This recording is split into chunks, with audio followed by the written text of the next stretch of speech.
after the abstraction and Pomni's POV. Chapter 1, The Horrors and Dreams. Trigger warning, it can maybe be disturbing, but no images are shown and it's not going into giant detail.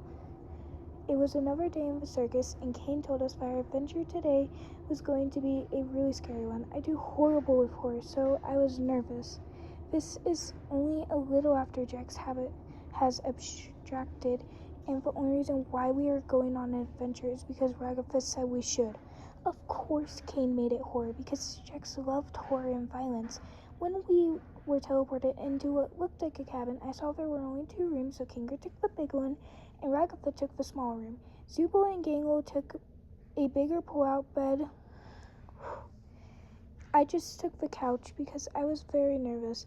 I saw lights flickering and heard a lot of creaking. I couldn't sleep at all during the night. It felt weird being on an adventure without Jax.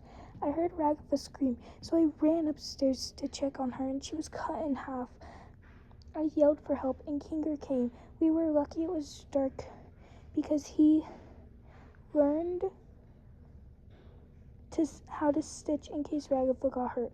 Of course, we had to go outside to get stuff because that's what Jax would have wanted. I started to tear up. Thinking of Jax and being in a horror area just made me want to cry. I also was so worried about Ragatha. Everything was already going horribly. Then I felt a stab and sobbed. The pain tolerance was put to the max. All of a sudden, it went dark. I woke up a few hours later and saw Kinger covered the stab, but he said he lost Ragatha before he could help her. I sobbed again. Then I heard a crunch and Gangle's cry, and at first I thought it was Gangle's mask just breaking, but of course it wasn't. When Gangle went to the bathroom, the pull-out crushed Zubul. I tried leaving, but when I did, all I heard was Jack's voice telling me to stay and that I was a baby. That made me cry even more.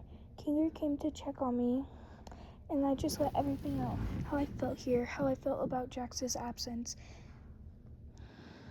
Kinger held me while I cried, and I calmed down. All of a sudden, Gangle screamed, and then there was nothing. We ran upstairs and saw Gangle cut up. Then Kinger fell down the stairs, so I ran to help him, and he got up like nothing happened and told me to run. I fell down, and all I saw after was the killer. The last thing I heard was Kinger's terrified screams. Then I woke up in the circus. Apparently I survived a little longer than Kinger.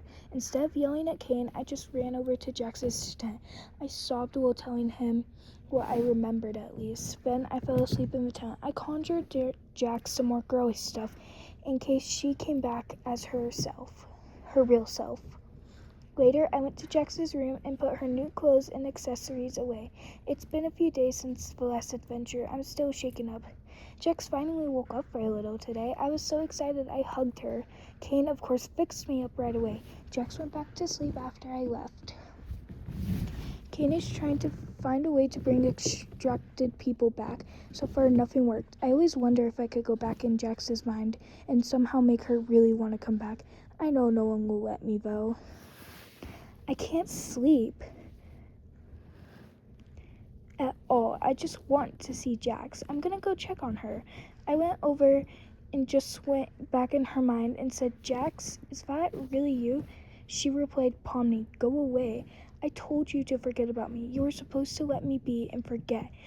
I wanted to cry, but I didn't want him to see me. So I said, how could I forget you? You're one of the only people who get me, and I miss you. We all do, Jax, and I support you. Before she could reply, Kane dragged me away from her. Kane told me that was too dangerous, but I don't care. I want Jax back. Suddenly, when I was back in the tent, Jax was back. I ran over to her, gave her the tightest hug ever. Then I grabbed her hand, pulled her into her room, and then told her to try on the new clothes. She looks so pretty in them. But then when I woke up, I cried, knowing that she was still gone.